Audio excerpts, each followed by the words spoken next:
先前有说过，吕贝卢它的说明书有时候顺序跟图示并没有说很清楚。在这边的话，就有注意到说它的后轮的轮胎它是双层式的，后面的部分它是双层式的，但是它在这个步骤之前，它出现了这样的一个图示啊，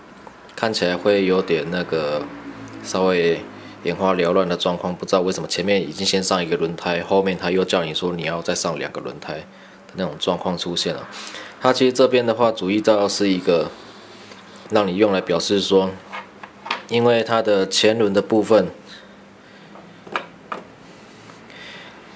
它的轮框设计就已经是左右夹框的，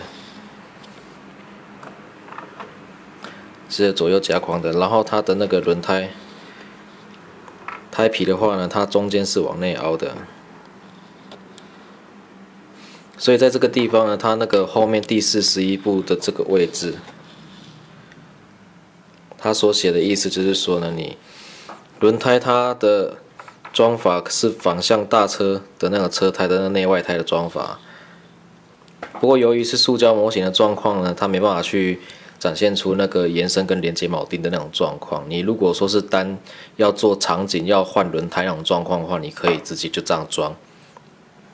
然后你如果是要实车场景的话，它需要一个连接片，再将外框装在一起。它算是一个那个中间做一个延长跟支撑的一个状况，让轮胎能够直接去做一个加压的动作。如果少了那一片的话，你那个轮胎看起来就是会扁扁的，然后2个会比较贴合。所以这个轮胎那个2个轮框的中间的一个延伸片的话呢，可以组装完了之后，中间上一点黑漆啊，避免它的那个轮框的那个位置跑出来，之后再去装设你的胎皮。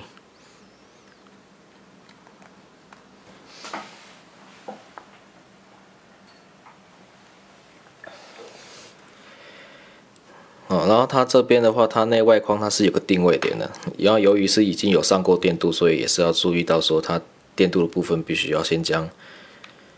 它那个漆面给它刮除掉，然后定位点，最后再将轮胎做延伸。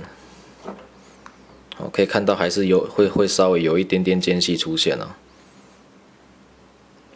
这是他们那个他们想要表现的一个那个手法跟技法。